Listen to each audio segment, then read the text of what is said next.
Bonjour à tous chers auditeurs et auditeuses. En ce mardi matin, comme tous les mardis chaque semaine, c'est votre rendez-vous de droit de parole. Alors aujourd'hui, je vous l'avais un peu annoncé déjà aux précédentes émissions, donc émissions à différents thèmes. Maintenant, on change un petit peu la formule cette année. Et aujourd'hui, on va parler politique, on va parler surtout grands principes politiques et on prend prétexte d'un très bel anniversaire qu'on nous allons fêter bientôt, enfin le mois prochain, à partir du 10 décembre. Puisque nous fêtons, l'humanité fête les 70 ans de la Déclaration universelle des droits de l'homme. Et pour en parler, pour vous voir un petit peu concrètement comment se mettent en œuvre ces principes dans les politiques publiques, notamment les politiques locales, qu'est-ce que ça entraîne, quelles obligations avons-nous, on va parler un peu de mémoire, un peu tout ça, on va tout décortiquer. Et pour traiter de ce sujet, j'ai avec moi, alors sur la carte de visite, qu'est-ce que c'est marqué ? Duty Manager, Remembrance, Integration and Human Rights. Alors c'est un peu pompeux ça, monsieur Portera. C'est très pompeux. Alors, mais ça va, on retourne et on a quoi ? Directeur des services mémoire, intégration et droits de l'homme à la mairie de Nancy. Alors, c'est cela. Bonjour. Bonjour, merci Franck d'être avec nous pour cette heure d'émission. Je t'en prie. Alors, la mairie de Nancy, pourquoi inviter la mairie de Nancy sur la question des droits de l'homme ? Parce que on est dans une municipalité ici qui met au cœur de son action politique, en tout cas c'est son ambition, les valeurs portées, les valeurs humanistes en tout cas, c'est tel que présenté par monsieur le maire. Alors, comment s'organise justement ce service dans lequel tu travailles et comment concrètement la question de l'humanisme se traduit en politique ? Alors c'est une question vaste, on y viendra un peu plus dans le détail, mais pour dégrossir un peu le sujet. Oui, parce que tu disais que nous allions parler politique, donc on parle politique au sens noble du terme. Je rassure les auditeurs et les auditrices. Il n'est pas question ici de parler de politique politicienne, évidemment. Voilà, donc nous rangeons nos gilets jaunes. Comment ? Nous rangeons nos gilets jaunes et nous partons sur de grands principes. Oui, au moins pendant une petite heure. Mais... Voilà. Et nous parlons de développement de politique humaniste, évidemment, sur le territoire nancéen. C'est une tradition, j'ai envie de dire, que Nancy développe une politique humaniste, ou en tout cas que l'humanisme soit présent à Nancy. C'était déjà le cas au XVIIIe siècle, au siècle des Lumières, avec le roi Stanislas. Ça s'est perpétué. Nancy a toujours été une ville d'accueil, par exemple, a régulièrement su protéger différentes populations opprimées. Et aujourd'hui, ça nous semble être une évidence que de développer une politique humaniste au sein de notre territoire. Alors, je crois qu'on en a plus que jamais besoin. On dit ça régulièrement, mais on se rend compte que c'est à chaque fois plus vrai que la veille. Et donc, c'est une obligation absolue aujourd'hui que d'évoquer ces questions, c'est-à-dire promouvoir les droits humains, ici et ailleurs, c'est-à-dire assurer la meilleure inclusion, intégration de toutes les populations sur le territoire nancéen. Et je crois qu'on peut dire que Nancy est une ville inclusive, a vocation à l'être et assume ce positionnement. C'est lutter évidemment contre toutes les formes de discrimination, par exemple l'égalité homme-femme. On précisait les auditeurs et les auditrices, par exemple. C'est évidemment lutter contre toutes les formes de racisme. C'est lutter contre l'homophobie et la transphobie. On en reparlera peut-être, mais dont la recrudescence d'actes anti-LGBT est assez inquiétante. C'est lutter contre l'antisémitisme qui, lui aussi, reprend de la vigueur dans notre pays. C'est aussi assurer un devoir de mémoire, un devoir de toutes les mémoires. Il faut savoir d'où nous venons, il faut savoir ce qui s'est passé comme tragédie par le passé pour tenter d'éviter que celle-ci se renouvelle. C'est aussi assurer le dialogue entre les cultes et pas seulement entre les cultes, mais s'assurer que la laïcité soit exercée en toute plénitude sur notre territoire. Écoute, c'est déjà pas mal. C'est Et déjà c'est bien aussi ambitieux. promouvoir la solidarité internationale, puisque nous soutenons un certain nombre d'actions de solidarité internationale, parce que assurer le bien vivre ensemble ici sur notre territoire, c'est aussi être solidaire ailleurs, c'est aussi être solidaire avec les pays d'origine d'une partie de la population nancéenne. Donc c'est un petit peu tout cela qu'on essaye de développer, et mon service a une vocation un peu transversale au sein de l'hôtel de ville, et je travaille évidemment avec l'ensemble des autres services de la ville, parce que tout seul on ne peut pas faire grand-chose. Et puis avec le tissu associatif, je pense qu'on va en reparler, c'est essentiel, Évidemment. qui fait un travail remarquable sur Nancy. Évidemment. Nancy qui comporte près de 700 associations, hein, on ne cesse de le répéter ici, un tissu associatif qui s'intéresse à tous les aspects finalement du quotidien des Nancéens, et qui œuvre et qu'on essaie de faire, dont on essaie de promouvoir l'action ici. Rien que sur les domaines qui sont ceux de lutte contre pour les lesquels j'ai une discriminations, certaine bien sûr. compétence, c'est plus de 100 associations sur Nancy. Après, le chiffre varie parce que voilà, le tissu associatif évolue, mais c'est entre 100 et 120 associations. Alors le terme humanisme, il est utilisé par beaucoup de monde aujourd'hui. Le terme d'inclusion, le terme, tout ça, ce sont des mots qui reviennent assez régulièrement. Mais comment est-ce qu'à l'échelle d'une municipalité ou à l'échelle d'une métropole maintenant avec le Grand Nancy, on peut concrètement agir? Parce que j'imagine que les moyens évidemment sont quand même relativement limités sont quand même relativement limités par rapport à des territoires plus vastes. Comment est-ce que quel levier vous avez justement pour intervenir sur ces questions-là? Alors, ce sont des mots, mais les mots sont essentiels. D'abord, c'est une symbolique, et ensuite, cela reflète un état d'esprit et une volonté de la part d'une collectivité comme la nôtre d'agir et de placer ces mots au devant de chaque discours. Je le vois, le maire...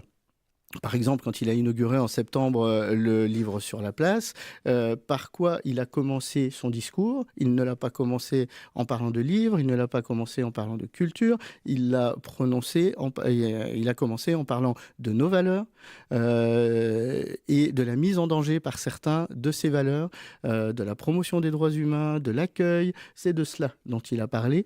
C'est aussi ça, prononcer des mots, c'est bien faire comprendre à la population que c'est une politique essentielle aujourd'hui sur le territoire. Alors l'humanisme, c'est d'abord et avant tout de dire qu'on place l'humain avant tout le reste. Et je crois que dans le monde dans lequel nous vivons, c'est quand même quelque chose d'essentiel à rappeler. Alors comment nous faisons? Certes, nous avons des moyens limités, nous sommes contraints. Les collectivités locales sont dans des situations financières qui sont compliquées aujourd'hui, mais nous avons quand même des moyens d'agir. Et puis parfois, il ne suffit pas d'avoir beaucoup d'argent pour pouvoir faire des choses. Il faut avoir de bonnes idées, on essaie d'en avoir, et puis surtout le tissu associatif nous aide à en avoir également. Alors on soutient évidemment les associations par différents biais, des subventions certes, et je tiens à rappeler que Laurent Hénard, le maire de Nancy, s'est engagé, malgré les baisses des dotations d'État et les difficultés des collectivités, à ne pas baisser le montant global des subventions aux associations. Ce n'est pas le cas de toutes les collectivités, donc il faut quand même le rappeler, parce que c'est essentiel, et sans notre soutien, les associations ne peuvent pas agir efficacement, et vu qu'elles mènent des actions extrêmement complémentaires à ce que l'on peut faire, on ne peut pas s'en passer. Et donc ce soutien est entier. Quand ce ne sont pas des subventions, on organise des événements ensemble, on les accueille, on les aide, on discute, on échange. Il peut y avoir beaucoup de choses. Et puis, c'est un engagement que nous avons, nous, au sein de la collectivité. Nous sommes vice-présidents d'une coalition qui s'appelle la Coalition européenne des villes contre le racisme et les discriminations, sous l'égide de l'UNESCO. Et l'adhésion à cette coalition nous oblige à suivre un plan d'action en 10 points. Et nous nous basons sur ce plan d'action pour mener tout un tas d'actions. Ce sont des actions que nous menons soit en interne auprès des agents de la ville de Nancy, soit évidemment en externe auprès de l'ensemble de la population. Donc, sur les projets menés par cette coalition de villes européennes, quels événements qu'est-ce que vous avez initié, quels événements vous prévoyez Alors en fait, au-delà d'événements, c'est vraiment 10 points sur différents sujets, sur l'action auprès de la population, l'action auprès des jeunes, l'action en matière d'emploi, etc., etc. Et on essaie de décliner des actions en fonction de cela. Ces actions, prenons un exemple, c'est par exemple le label que nous avons mis en place à l'échelle du sport et qui s'appelle « Ensemble, faisons équipe contre les discriminations ». On a élaboré une charte en 9 points qui oblige les associations sportives à mener des actions dans tous les sports et sur toutes les discriminations. Aujourd'hui encore, c'est un label qui est unique en France à l'échelle des villes sous cette forme. Chaque année, on organise un concours. Le concours d'ailleurs 2018 se passe en ce moment. Les clubs ont jusqu'à mi-décembre pour pouvoir envoyer leur candidature. Et donc, on va remettre un prix à une action de lutte contre les discriminations menée par ces clubs sportifs. Cette charte, elle a aujourd'hui été signée par 95 associations sportives et on sait que d'autres vont signer lors de la prochaine cérémonie qui sera organisée mi-janvier à l'Hôtel de Ville. Donc on va dépasser les 100 associations sportives signataires. C'est important parce que elles affichent en leur sein cet engagement de lutte contre les discriminations dans un domaine où longtemps on entendait un discours qui disait que dans le sport il n'y a pas de discrimination, nous ne sommes pas concernés, etc., etc. On sait évidemment que ce n'est pas le cas. Et donc voilà quelque chose de concret qui aujourd'hui est regardé de très près par plusieurs villes européennes qui probablement dans les prochains mois vont mettre en place un label similaire. Voilà un exemple concret. Sur... je ne veux pas faire un monologue, donc je t'écoute. Non, c'est intéressant de s'intéresser à ces 70 ans de la Déclaration universelle des droits de l'homme, oui. Dans le sens où, à partir de 1948, c'est vrai qu'on a mis sous la protection de la communauté internationale les droits humains. Mais on voit bien aujourd'hui... On a tenté, voilà. Et c'est là où je voulais en venir. C'est qu'aujourd'hui, on en voit bien les limites, malheureusement, parce que le discours qu'on entend de plus en plus émerger et de façon de plus en plus assumée, c'est justement cette attaque sur les droits de l'homiste. On entend beaucoup cette expression, les droits de l'homiste, de connotation évidemment péjorative, qui serait entendue pour les uns comme comme un angélisme politique, ou une atteinte aux droits des États de gérer dans leur pleine souveraineté leur politique intérieure. Comment on répond déjà à cette force de l'opinion qui malgré tout existe, D'une partie de l'opinion, mais une partie de plus en plus importante, et je pense que les dernières élections l'ont bien montré, et probablement les prochaines aussi. On voit bien dans toute l'Europe, et pas seulement en Europe, les dernières élections ont bien fait poindre ça, ces populismes qui naissent partout en Europe et au-delà. Comment on y répond ? Alors, c'est vrai que parfois... Et comment on l'analyse surtout, dans ses causes profondes. C'est vrai que parfois, le terme de droit de l'homme est un petit peu malmené. C'est pour ça que je lui préfère le mot humanisme et parler d'humanisme, même si les droits de l'homme avec un grand H, les droits humains, c'est quelque chose de très fort. C'est un rêve occidental, les droits de l'homme, et qui a vocation à être universaliste. Et c'est bien ça le souci. Elle s'appelle Déclaration universelle des droits de l'homme. Et elle a vocation à l'être, et on espère qu'elle le soit. Mais cette idée crée aussi des barrières. Elle est parfois mal... Elle peut être entendue comme une sorte de néocolonialisme ou d'arrogance de l'Occident. C'est un peu cela. C'est le discours qu'on entend. Alors que sur le fond, évidemment, elle a vocation à s'appliquer et à défendre l'ensemble des peuples, sans différence. Quel que soit l'endroit où on se situe sur la planète, quelles que soient ses convictions, quelle que soit sa couleur couleur de peau, quelle que soit sa langue, quelles que soient ses croyances. Cette déclaration universelle a vocation à s'appliquer à tous les hommes et à toutes les femmes. Enfin, en tout cas, au profit de tous les hommes et de toutes les femmes. C'est compliqué aujourd'hui à faire passer comme discours. C'est pour ça que je pense que les collectivités locales et les villes ont un rôle à jouer entre elles. C'est-à-dire qu'on ne parle pas de politique d'État quand on travaille sur ces questions. On parle entre villes et on parle de ce qui se passe sur nos territoires. Pourquoi ? Parce que la plupart des hommes et des femmes en France, et plus de la moitié maintenant, on le sait, d'hommes et de femmes sur la planète, vivent dans des villes. Alors bien sûr, il y a les lois, il y a les règles nationales ou européennes ou internationales, mais concrètement, ces gens qui vivent dans nos villes, comment on les fait vivre ensemble ? Comment on fait en sorte que les uns et les autres puissent avoir les mêmes droits, les mêmes devoirs aussi, bien sûr, le même respect de l'autre, la même tolérance, même si c'est un mot qu'il faut employer avec parcimonie.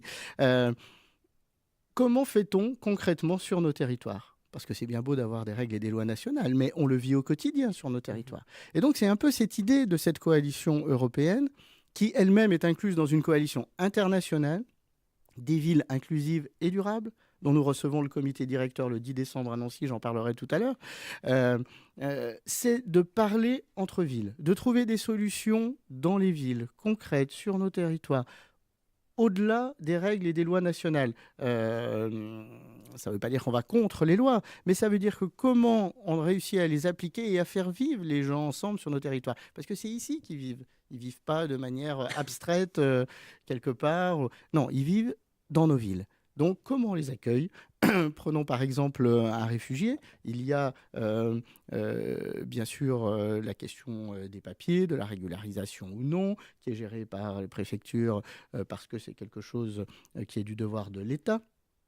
Mais quand ces réfugiés arrivent, ils arrivent bien quelque part. Donc, ils arrivent chez nous, dans les villes. Et comment fait-on ? Comment fait-on pour les aider, pour les soutenir, pour faire en sorte que le temps qu'ils soient à Nancy, que ce soit 1 heure, 1 jour, 1 mois, 1 année, ou qu'ils y passent leur vie, comment fait-on pour qu'ils aient un toit ou pour aider au fait qu'ils aient un toit, qu'ils puissent subvenir un minimum aux droits vitaux minimum nécessaires, et bien là, on essaie de travailler, que ce soit avec les services logement, le CCAS, bien évidemment les centres d'accueil, les services les services de l'État, les services du conseil départemental qui ont en charge l'accueil des migrants mineurs, par exemple, etc. Il faut essayer de trouver une cohésion entre tout cela et faire en sorte que le temps que ces gens soient nancéens, peu importe la durée, ils sont nancéens quand ils sont sur notre territoire, eh bien, les choses se passent bien. Et c'est pour ça que c'est important de travailler à cette échelle.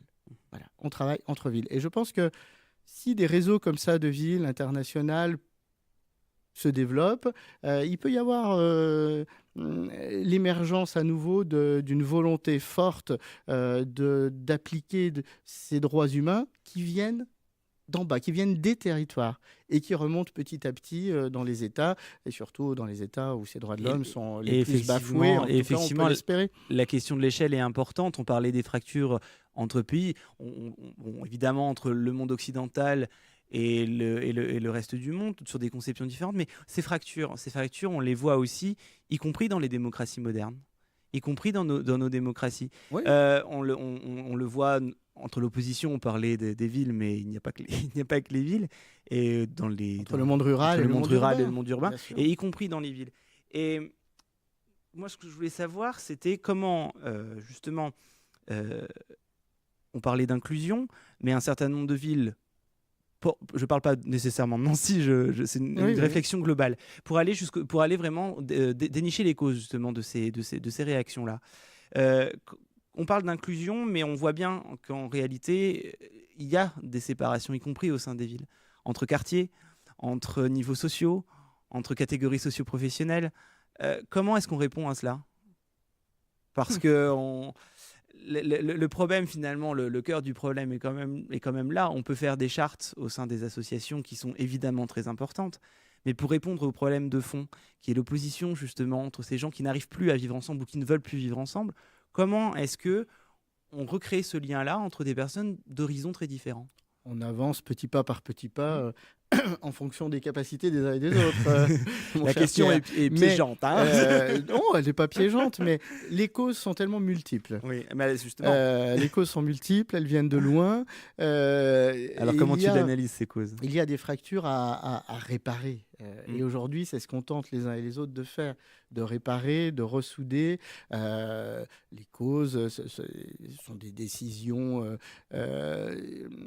C'était une vision différente qu'on a pu avoir dans les années 60, 70, 80, notamment dans la façon d'intégrer les populations, de créer des quartiers un petit peu à part, où on a réuni un peu, où on a laissé s'installer une certaine misère, et on sait de quoi on parle quand on est dans le quartier où nous sommes aujourd'hui. Et quelque part, c'est un bel exemple d'évolution, de transformation, de tentative de réparer les erreurs du passé. On est dans des locaux formidables aujourd'hui. Donc ça veut dire que dans un quartier dit difficile ou en difficulté ou sensible, on a une radio associative qui a des locaux formidables, flambant neufs, et on peut s'en réjouir. Mais ça passe aussi par ça, tu vois. Bien sûr. Et aujourd'hui, quand je suis arrivé tout à l'heure dans le quartier, je me suis dit que c'était plutôt agréable. C'est un quartier dans lequel on a réinstallé des commerces, où il y a de l'économie, où il y a des médecins, où il y a une des plus grandes salles de sport de l'agglomération, où il y a différents types d'habitats, où on essaie de recréer une mixité sociale. Évidemment, ça ne se fait pas en un jour, donc ça prend du temps. Mais on est bien dans cette phase-là, de prise de conscience, de réconciliation des populations entre elles, et de réparation des erreurs qui ont pu être faites par le passé. On peut étudier les causes pendant des heures, mais à un moment donné, il faut avancer. Donc, il ne faut pas non plus ressasser le passé, qui parfois a plutôt tendance à diviser. On voit bien certains essaient de revenir. Oui, mais souvenez-vous, à l'époque des colonies, vous nous avez... Ok, d'accord. Maintenant, on est en 2018. On est tous ensemble sur ce territoire. Comment on fait pour vivre ensemble? Comment on fait pour bien vivre ensemble? Comment on fait pour lutter contre les inégalités? Comment on fait pour se respecter l'un l'autre et essayer d'avancer. Je pense qu'il faut avoir cette vision d'avenir. C'est ce qu'on essaie de faire. C'est pas facile. C'est pas facile. C'est un peu plus facile à Nancy que ça peut l'être en région parisienne ou dans certains autres territoires, ou que ça peut l'être à Marseille, par exemple. Ou, je ne veux pas stigmatiser Marseille non plus, mais c'est un exemple qui nous vient facilement à l'esprit. Oui. Il y a des territoires où c'est plus facile que d'autres. À Nancy, c'est quand même plus facile. Cela s'explique aussi parce que c'est une ville qui, justement, a toujours été ouverte sur le monde, c'est une ville universitaire, c'est une ville qui a toujours eu ses valeurs humanistes. Tu parlais des élections, alors je ne suis pas là pour faire de la politique politicienne, mais il s'avère qu'à Nancy, les extrêmes sont bas en termes électoraux. C'est pas pour rien. Ils sont plutôt hauts autour, dans la région, voire même dans les villes proches, pas à Nancy, parce qu'il y a cette ouverture du monde, parce qu'il y a la culture, parce qu'on sait qu'on est bienveillant, parce qu'il y a des étudiants venus du monde entier. Je rappelle quand même que Nancy accueille entre 5 et 6 000 étudiants étrangers chaque année sur son territoire. Voilà, tout cela crée un esprit qui nous fait dire que Nancy est un peu préservée, en tout cas où le vivre ensemble, mot qu'on emploie aussi beaucoup, tu vas me dire, un peu bateau aujourd'hui, mais il n'empêche que c'est quand même ça, comment on fait pour vivre tous ensemble. Oui. Eh bien, ce vivre ensemble fonctionne plutôt bien. Je ne dis pas que tout est parfait, évidemment. Et il faut surtout jamais rien lâcher sur toutes les questions humanistes dont nous parlons. Mais vraiment, jamais. On voit bien, certains tentent de mettre à mal nos valeurs, notre manière de vivre, nos libertés. On sait aujourd'hui qu'il y a également un fort retour du fait religieux. Il faut être extrêmement vigilant, échanger avec sa religion, mais ne rien lâcher sur le principe de laïcité et sur les libertés et les droits qui sont les nôtres. C'est essentiel. Alors, tu parlais justement de penser l'avenir parce que de faire, de pas ressasser toujours le passé, c'est évidemment inclure la jeunesse dans ce combat-là. Et on le voit bien aujourd'hui, les jeunes générations, malheureusement, dans une partie de la population, sont dans ces ruptures et sont les premiers à être susceptibles d'être endoctriner ou emmener dans des représentations parfois violentes. Comment est-ce que justement dans ton action publique, tu interviens auprès de la jeunesse et quelle place laisser à la jeunesse dans ce combat-là? Alors, on essaie d'intégrer le plus possible justement les jeunes, de les sensibiliser, de les convaincre. Il y a plusieurs biais. On travaille beaucoup évidemment avec les écoles et avec le service enseignement de la ville de Nancy. Par exemple, lundi dernier, nous sommes, donc c'était le mardi 20 était la journée internationale des droits de l'enfant. Et nous sommes dans la semaine qui s'appelle le Festival des Solidarités désormais en France et qui était l'ancienne semaine de la solidarité internationale. Eh bien, lundi, toute la journée, nous avons accueilli dans le grand salon de l'hôtel de ville des classes de CM des écoles nancéennes avec 3 associations, l'UNICEF, je rappelle que Nancy est ville amie des enfants, avec Ayudart, qui est une association qui travaille auprès des enfants des rues à Lima au Pérou, et Virlani, qui travaille en Indonésie, et auprès des enfants des rues également. Eh bien, nous avons construit des ateliers où les enfants venaient découvrir quelle était la situation d'enfants d'autres pays, où on les a beaucoup fait parler, leur a fait prendre conscience de leurs droits. Ensuite, on leur a expliqué ce qu'était justement cette Convention des droits de l'enfant et à quel point il fallait qu'ils les préservent. Et également, on a évoqué avec eux la possibilité pour eux de travailler en lien avec des associations pour soutenir les enfants du monde entier. Donc voilà une des actions possibles auprès des enfants pour les sensibiliser, pour qu'ensuite les enfants rentrent chez eux et parlent de tout cela avec leurs parents. Donc c'est un axe possible. Le label dont je parlais dans le sport concerne évidemment au premier chef les jeunes qui sont des milliers à être aujourd'hui licenciés de clubs sportifs. Ça passe aussi par la prise de conscience de la mémoire. Parce qu'aujourd'hui, on a tendance, quand on est jeune, à ne pas savoir ce qui s'est passé avant, forcément. Et donc, à rappeler sans cesse ce qui s'est passé. Rappeler, par exemple, ce qu'était la Shoah et la déportation, qu'on a parfois tendance à oublier ou qui est parfois malmené dans certaines écoles. Et puis, rappeler d'où nous venons, qu'on s'est construit aussi sur des conflits au XXe siècle, que la guerre, c'est plutôt terrible et que c'est parce qu'il y a eu ces guerres qu'on a mis en place un certain nombre de règles internationales, dont cette Déclaration universelle des droits de l'homme.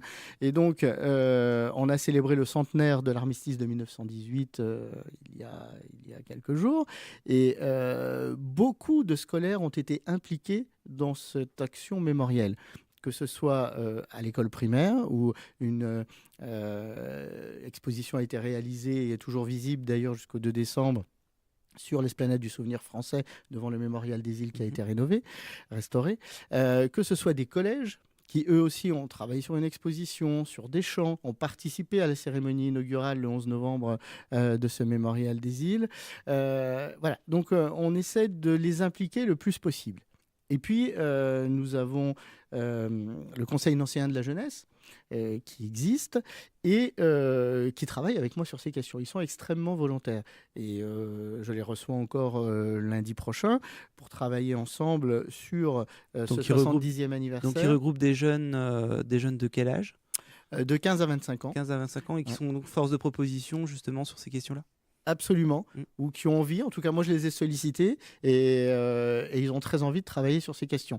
Et donc, ils travaillent sur le fond, pas seulement sur une présence, parce qu'on a souvent tendance à dire il faut des jeunes, vous organisez quelque chose, montrez qu'il y a des jeunes. Oui, bien sûr qu'il faut des jeunes qui soient là, qu'ils entendent, qu'ils participent, mais pas seulement. Moi, je veux qu'ils travaillent, je veux qu'on les écoute, je veux qu'on partage, qu'on développe des idées ensemble. Et donc, c'est pour ça que je les fais travailler sur le 10 décembre. En tout cas qu'ils travaillent actuellement, pour faire un peu un état des lieux selon leur perception, et puis qu'ils fassent des propositions. Et ces propositions, ils vont venir échanger avec des représentants du monde entier lundi 10 décembre pour pouvoir éventuellement les mettre en place. On va travailler avec eux aussi sur la journée des droits des femmes le 8 mars, qu'on célèbre également chaque année à Nancy avec le tissu associatif. Et puis, on a un projet, je ne veux pas rentrer dans le détail pour l'instant, mais un projet assez fort pour la journée internationale de lutte contre l'homophobie et la transphobie 2019, autour du 17 mai. qui sera un axe fort voulu par le maire Laurent Hénart sur l'année 2019. Encore une fois, on voit que l'actualité est ce qu'elle est. Et voilà, il y aura un axe fort. On va travailler avec des villes également internationales. Il devrait y avoir un colloque, il devrait y avoir un grand concert public et extérieur. Voilà. J'en dis pas plus, mais un grand rendez-vous les 17 et 18 mai notamment 2019 sur ce sujet, et les jeunes seront directement impliqués. On travaille déjà ensemble sur quelque chose de concret qu'ils vont réaliser à cette occasion. Voilà teasé. Oui, voilà des exemples de participation des jeunes. C'est intéressant de voir tous ces aspects-là, la lutte pour l'égalité entre les hommes et les femmes, la question d'homophobie, les questions de discrimination, et on voit bien que finalement, de ces principes généraux sur les droits de l'homme, on a greffé, avec le temps, se sont greffées différentes luttes, et on a fondé nos différentes luttes sur ces grands principes. Rappelons que quand on est misogyne, on est souvent raciste, homophobe, etc. Oui, c'est cumulatif. Ça va souvent ensemble. Voilà, il n'y a pas que les politiques qui cumulent. Pas toujours, mais oui. Voilà, les cumulards sont nombreux dans la société. Penser l'humanisme, c'est penser l'homme, mais de plus en plus, c'est penser l'homme aussi dans son environnement. Avec un grand H, toujours. Avec un grand H, évidemment. évidemment. C'est penser aussi l'homme dans son environnement. Alors, comment inclure justement ces questions ? Là aussi, on est vraiment dans l'actualité, parce que cette prise de conscience de notre état environnemental est de plus en plus prégnant. On sait que la France est fer de lance sur cette question-là, avec la COP21 notamment. Comment est-ce que la ville inclut ces problématiques environnementales dans son projet humaniste ? Il ne vous a pas échappé que Laurent Hénart, le maire de Nancy, a décrété l'année 2018 année de la transition écologique. Alors, ça ne va pas être justement seulement 2018. 2018 est un départ, et cela va se poursuivre avec un plan d'action jusqu'en 2030, Nancy 2030, pour être une des villes leaders en matière de transition écologique. Et forcément, quand on pense transition écologique, il faut penser l'homme dans la ville. C'est exactement cela. On parle beaucoup des modes doux, par exemple. Le développement du vélo va s'accélérer sur Nancy, ou en tout cas la possibilité de pouvoir faire du vélo en toute sécurité dans les rues parfois étroites de cette ville. Donc, ce n'est pas forcément simple non plus à mettre en place. Mais il y a une volonté très forte, et le développement va se poursuivre. Je pense par exemple à l'aménagement d'une rue comme la rue Jeanne d'Arc, dont on n'imaginait pas qu'elle puisse avoir des voies cyclables sécurisées. Eh bien, ça va arriver dans les prochains mois. Et donc, c'est une réflexion globale. Comment on place l'homme ? Comment, dans la ville de demain, écologique, comment on fait vivre la biodiversité dans la ville ? Parce que si on veut que l'humanité soit préservée, il faut que la biodiversité soit préservée. Quand on voit que l'homme, en quelques dizaines d'années, a fait disparaître je ne sais combien d'espèces animales de la planète, tout cela est inquiétant. Et si les animaux disparaissent, l'homme ne fera pas long feu finiront non plus. Par disparaître aussi. Donc il y a cela. Et donc la question, par exemple, du droit du vivant. Et le maire a accepté qu'au sein du service droits de l'homme, on travaille sur la question des droits du vivant également. Et donc, on est en train d'initier quelque chose. On va commencer doucement, mais sûrement, avec une conférence qu'on organise ce samedi. Alors, qui aura eu lieu ce samedi. Où l'émission est diffusée, excuse-moi. Donc, samedi. Conférence très intéressante, d'ailleurs. Donc, samedi à 16h, nous avons accueilli Alain Bougrain-Dubourg pour une conférence passionnante sur la biodiversité et conditions animales, état des lieux. Mais alors, comment on allie justement ces différentes contraintes ? Parce qu'on imagine bien qu'évidemment, toucher à la transition écologique, c'est devoir négocier avec des intérêts parfois contradictoires. Et on va en entendre certainement beaucoup de Nancéens pousser des cris. Il ne faut pas que ça se fasse contre la population. Alors comment on fait ? C'est quelque chose d'important, et on le voit dans les échanges nationaux. J'écoutais encore la radio ce matin en venant sur les gilets jaunes, sur la manière dont on parle d'écologie à la population française et qui la ressent comme une contrainte forte, qui fait baisser son pouvoir d'achat, etc., etc. C'est évidemment pas la vision qu'il faut avoir de la transition écologique. Et donc, il faut trouver des solutions. À Nancy, par exemple, on va mettre en place un certain nombre de mesures qui vont sortir publiquement dans les prochains jours, prochaines semaines. Donc, je ne peux pas vous en dire plus, mais, mais on est entre nous. plusieurs dizaines de propositions très concrètes qui ont été écrites avec l'appui de toute la population, de la société civile, au travers de rencontres qu'il y a eu lieu toute l'année en 2018. C'est pour ça que je vous dis que c'est qu'un début. Il y a eu ces rencontres en 2018. On va sortir un plan d'action dans les prochains jours, prochaines semaines. Il a été écrit, donc il va bientôt être rendu public. Et maintenant, il faut le mettre en place jusqu'en 2030. Donc, on va en parler tout le temps. On le met en place, mais sans augmenter les impôts. Par exemple, la part des impôts locaux ne va pas augmenter. C'est une volonté du maire.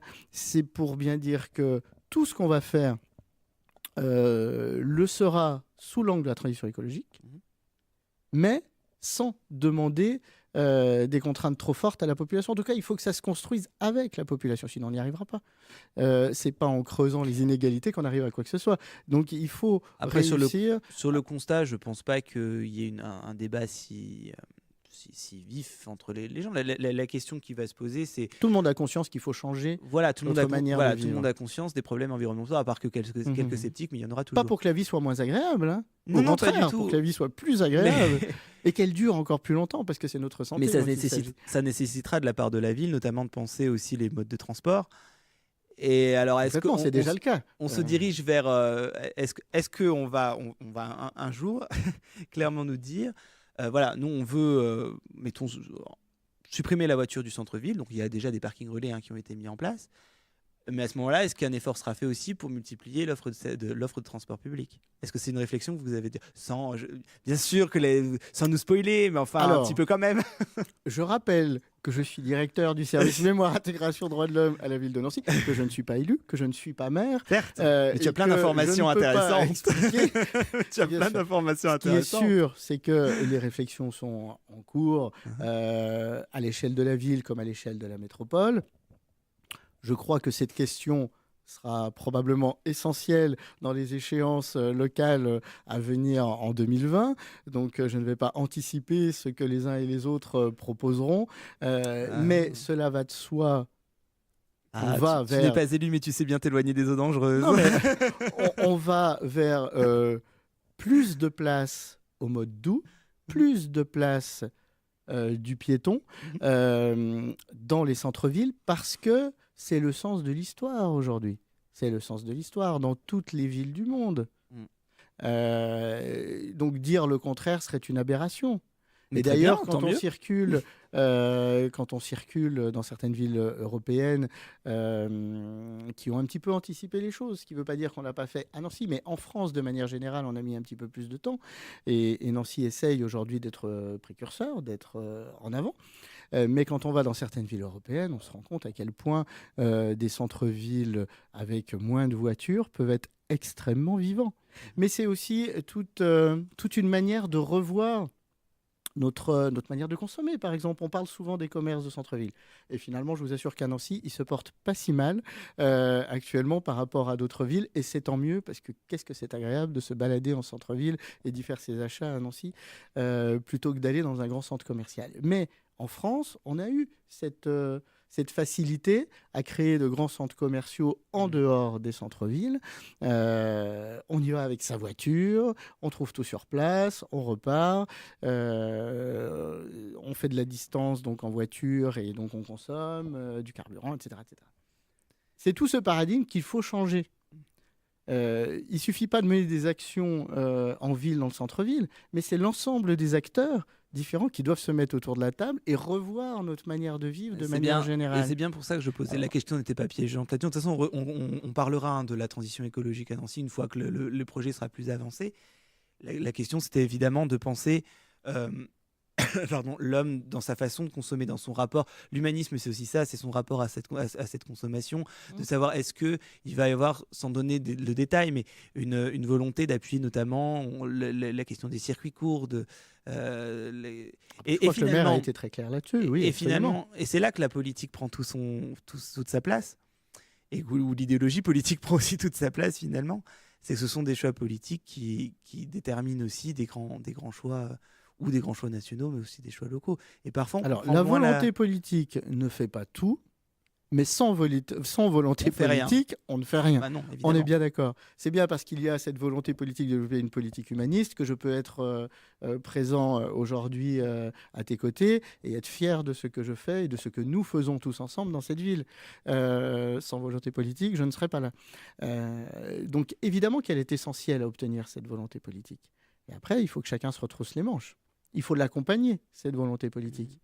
Parce qu'on va dire, les politiques ne font rien, ok. Et puis les politiques disent, on va faire quelque chose. Et bien, oula, ah oui, mais on va faire, mais pas trop.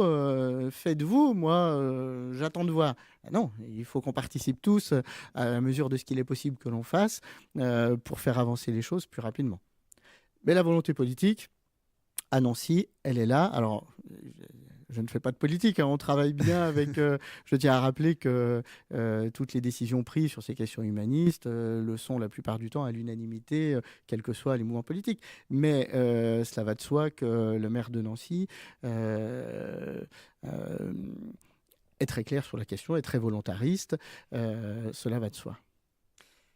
Alors, on va revenir sur la question des droits de l'homme dans les quelques minutes qui nous restent. Oui. Sur le programme, quand même. Puisque le programme est chargé en matière de droits de l'homme. Oui. Alors, ces 70 ans, ça se fête. Et Nancy, on l'a bien compris, ne pouvait pas louper l'événement. Non. Alors, est-ce que tu pourrais peut-être nous faire aller rentrer dans le détail complètement, nous annoncer le programme sur Nancy? Alors déjà, depuis le 1er septembre, il y a une exposition qui est visible sur les grilles du parc de la Pépinière. Ce sont les 30 articles de la Déclaration universelle des droits de l'homme, illustrés par un artiste espagnol qui s'appelle El Puentea. Donc cette exposition extérieure reste visible jusqu'au 30 décembre. 4 mois de visibilité en extérieur, c'est important. Et puis, il y a 2 journées très fortes pendant lesquelles j'espère que l'ensemble des Nancéens, dans leur diversité, vont se mobiliser. Ce sont les 8 et les 10 décembre prochains. Je rappelle que cette Déclaration universelle des droits de l'homme a été signée par l'ONU au théâtre de Chaillot à Paris le 10 décembre 1948. Donc, 2 journées fortes. La première, le 8 décembre, c'est l'idée de rassembler la population dans un moment festif. Parce que parler des droits de l'homme, tu expliquais tout à l'heure le mot droit de l'hommiste, etc., ça peut être barbant. Non, il faut que ce soit positif, il faut que ce soit festif. Oui, on a le droit de parler de manière positive et festive des droits humains. Alors c'est pour ça qu'on a envie de rassembler l'ensemble de la population sur l'espace public et de faire la fête ensemble autour de ces droits humains. Donc c'est le 8 décembre, c'est un moment qui s'appelle Dansons pour les droits de l'homme, où on invite la population à se rassembler dans un premier temps à partir de 17h au parc de la Pépinière, justement devant cette exposition. Un moment de rassemblement qui va être animé par des danseuses percussionnistes qui sont remarquables. Ce sont des femmes qui s'appellent les Moussodoums. Vous allez voir, c'est très sympa pour celles et ceux qui ne les connaissent pas encore. Des éléments lumineux vont être distribués aux personnes qui seront présentes. Pourquoi la lumière? Parce que, pour rappeler ce que je disais tout à l'heure, le siècle des Lumières, qui était un siècle où l'humanisme a également été porté par un certain nombre d'individus, notamment nancéens. Donc on va se rassembler, puis on va déambuler en passant par l'hémicycle Charles de Gaulle et traverser la place de la Carrière. Donc j'espère qu'on aura plusieurs centaines de personnes qui déambuleront ensemble. Et nous allons arriver place Stanislas. À l'issue du spectacle Son et Lumière, rendez-vous de Saint-Nicolas de 18h15. Pendant jusqu'au Son et Lumière suivant de 19h15, nous allons avoir un DJ Benenzib, qui va sur le balcon de l'hôtel de ville jouer des musiques du monde. Et nous allons avoir les danseurs et les danseuses du CCN Ballet de Lorraine qui ont accepté d'être partenaires avec nous et qui vont initier des chorégraphies. Alors les professionnels du CCN, mais aussi tous les amateurs, qui vont initier des chorégraphies notamment autour du sapin, en suivant une tradition suédoise qui existe et qui se célèbre le 13 décembre. Voilà, j'en dis pas plus, vous verrez. Et les danseurs vont aller chercher l'ensemble de la population pour qu'on danse tous autour de cet arbre, j'espère plusieurs milliers de personnes, pour célébrer ensemble les droits de l'homme. Donc je pense que ça va être un moment assez exceptionnel. Nous aurons sur la façade de l'hôtel de ville, pendant toute cette durée, un visuel qui nous rappellera pourquoi nous sommes toutes et tous présents sur la place Stanislas. Donc vous pouvez venir nombreux, vous réchauffer le 8 décembre sur la place Stanislas, Parc de la Pépinière et place Stanislas, entre 17h et 19h30. Ça, c'est la première chose. La deuxième, c'est le lundi 10, le jour même de la date anniversaire, qui est Journée internationale des droits de l'homme, où, comme je le disais, autour du maire de Nancy, nous allons rassembler le comité directeur de la Coalition internationale des villes inclusives et durables. Ça veut dire que nous allons recevoir des personnalités représentant de grandes villes, venues du Canada, des États-Unis, d'Uruguay, de Mauritanie, d'Ouganda, probablement du Maroc, de Corée du Sud, d'Italie, et puis bien sûr de France.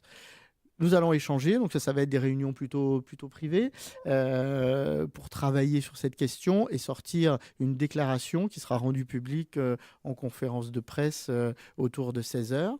Et puis, en parallèle, nous accueillons le grand public sur 3 moments forts. Le premier, c'est une table ronde sur la question des réfugiés et de l'engagement, notamment de l'engagement de la jeunesse. Qui est mise en place par une association d'étudiants de Sciences Po qui s'appelle Sciences Po Refugee Help. Différentes associations seront présentes autour de la table et puis beaucoup de jeunes. Donc ça, c'est à 16h dans le grand salon. Tout cela est public, ouvert publiquement, place Stanislas, pour y entrer. À 18h, dans le grand hall de l'hôtel de ville, nous allons faire le vernissage d'une exposition sur les 120 ans de la Ligue des droits de l'homme, puisque la LDH a 120 ans cette année et qu'une des premières ligues à ouvrir en France, alors certains disent la première, c'est à Nancy. En 1898. Donc, une exposition historique sur la LDH et le peintre dont je vous parlais tout à l'heure qui est exposé à la Pépinière, El Puentea, sera présent à Nancy. Et dans le grand hall de l'hôtel de ville, nous allons exposer les 30 tableaux originaux, donc ces peintures originales qui illustrent les 30 articles de la Déclaration universelle des droits de l'homme. C'est à 18h. Là aussi, c'est ouvert au grand public. Et enfin, à 19h30, dans le grand salon, les représentants internationaux qui auront travaillé toute la journée sur cette question seront autour de la table, animés par l'UNESCO, pour une table ronde ouverte au public, là encore, dans les grands salons, alors dans la limite des places disponibles bien sûr, et il y aura une traduction français-anglais qui sera assurée.